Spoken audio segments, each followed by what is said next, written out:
Today we're going to look at dodging and burning on a photo. That's the process of basically lightening or darkening different areas of the photo using a brush typically. And we'll go through the tool on the toolbar, but more importantly we'll look at two different ways of dodging and burning non-destructively, so you're not actually changing the underlying photo. Okay, to start with, if we look at the toolbar on the left, about halfway down, you've got an icon here. If I hold it, you've got the dodge and you've got the burn brush. So let's start with dodge. Now if we come over to the photo, what we can see here is if I just hover around, you can see that the dodge brush lightens up areas, and the more I brush, the lighter it gets until you're blowing it out completely. But let's go back. So typically you might find it have a dark area and you just want to lighten it up slightly. Let's reduce the tool and we'll just look at the trunk here, and we'll just bring out a little bit more detail on this trunk. There we go. Now the burn tool does the opposite. It darkens down areas.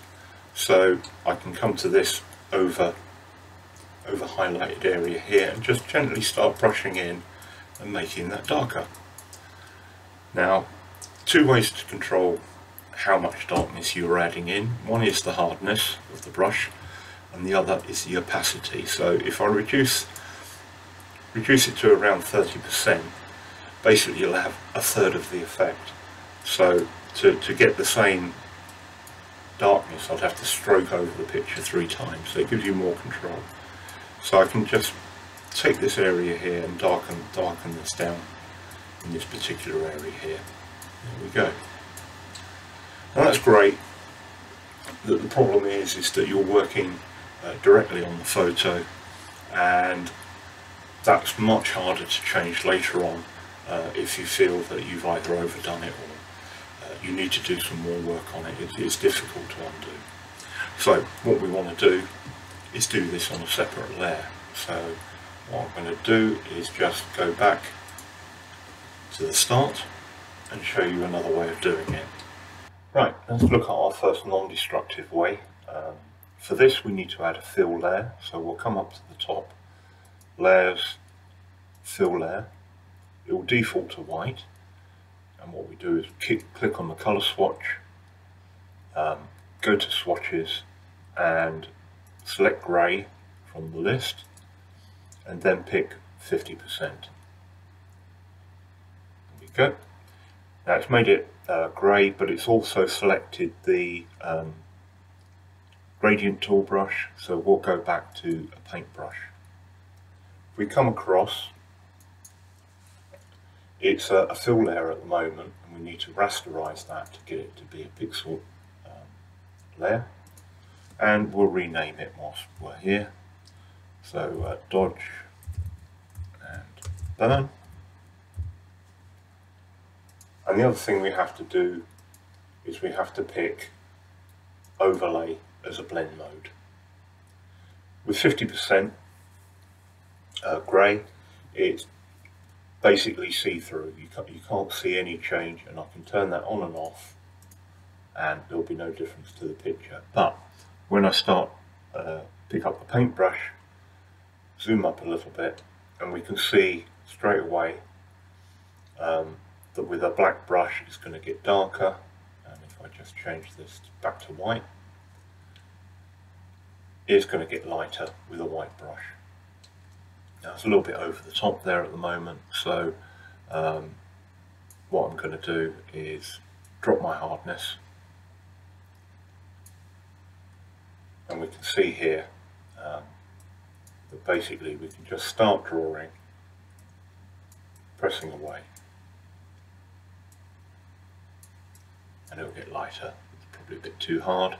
Drop the opacity, and we'll pick a black paintbrush, and we'll come up here, just increase the size of the brush, and I can just start darkening down this area here within the trees here at the side, and then go back to the white brush. Let's reduce that a little bit in size, and I can just come over the trunk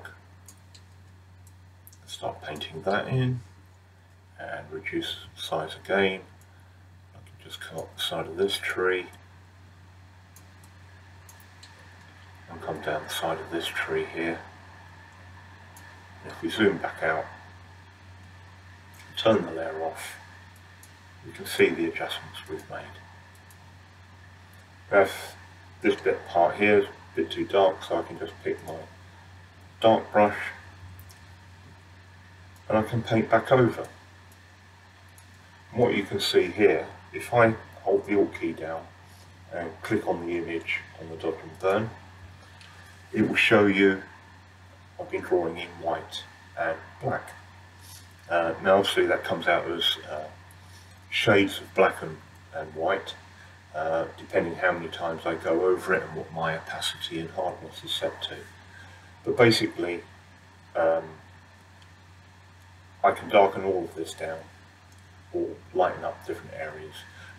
It's a good technique for doing smaller areas where you just want to change the tone of the picture or luminosity of the picture in small areas around the photo. So just click on the background to get back to the normal view, then click back on the dodge and burn layer to continue doing your work. So just do a little bit more, just darken this bit down here a bit, there we go. Have a look, see what we've done. Yeah, I've caught the trees a little bit here, so pick the white brush and just pull that back a little bit. And as you can see, it's all handled on one layer, but it can be a little bit tricky when you go over because it's harder to reset. You can reset, so I can press the Alt key and show this, and the easiest thing to do is just pick my paint dropper, pick that, and just pick a bigger brush, and I can just turn the hardness up and the opacity, and I can just go over and paint that out. Oh, I haven't got exactly 50%, let's just change that. That's better. And I can just paint it all back out again, or I could just delete the layer if I wanted to. So it's easy to get back to where you were. Okay, so let's just make that white again, back to normal, and I can start all over again. So yeah, it is non-destructive, and it's a good way of just changing the tone of your photo. Right, now I'm going to go on to the second method, which I prefer. So I'm going to again drop my history back and just go back to where we started. This time I'm going to actually use an adjustment layer. So I'm going to use, for this one I'm going to use brightness. But the nice thing is I can use brightness, I can use levels, I could use exposure to change the luminosity on this photo, and let's show you how it works. So I'll pick one, and what I'm going to do, I'm going to look on the photo and just say, okay, I'm going to raise up the brightness so that the areas that I'm interested in, this area here and around here, is the right brightness that I want. So about there, that will do fine. And what I'm going to call that is lighten. And I'm just going to invert the layer, turn it off in effect. So invert, and you can see that the entire picture there is black. And what I'll do is I'll do another one. Brightness and contrast. This time I'm going to darken it down until the darker, the bright areas have been brought down enough to the level I want. Okay, that's good. That's fine. And this one I'm going to call darken. Same thing. I'm going to go to layer, invert. Okay, and what I can do is pick a white paintbrush, and on the darken layer I can just come in and I can just darken this area down.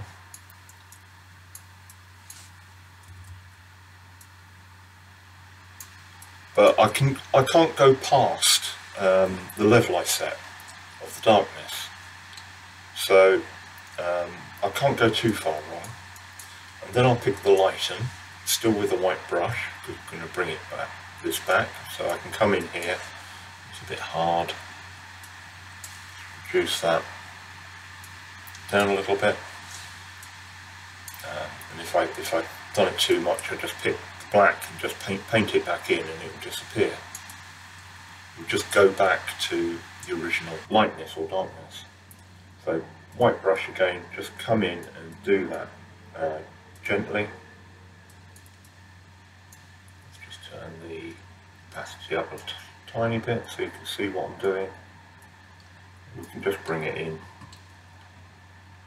Let's just do this area here. And just do the side of the, oh, gone too far, black. Take that back. It doesn't matter how much I paint on here, it will just go back to the original level. Pick my white and come in and just redo that. Just pick that edge back off, right. Okay, so if I want to see the effect, this is the areas I've lightened up, and this is the area I've darkened down. And you're controlling them separately. If I want to turn them on and off together, just hold the Control or Shift key down and pick the lower one, it will pick both together, and then I can turn them on and off together. And the reason I like this way more is that you can't overdo it, and it's much easier to get back to a standard if you overdo it in any area. Another thing you can do, either independently, is if I think I've done too much darkening, I can just pick up on the opacity and I can just drop it down and pull it in. So I can just zoom up on this area and just finely adjust what I want. And the same with the lighting. I can just come in here and reduce it or increase it, or just bring it back to a level I want. Now, as this is a live layer, I can of course come in and readjust the darkness and brightness here as well. So if I've changed my mind, it's much easier to have those finer controls available. And the same with the lighting. I could say, I've overdone it. Just bring that back. Or I might see an area that actually does require lightening even more, and I can just increase it and control them separately. Okay, thank you very much.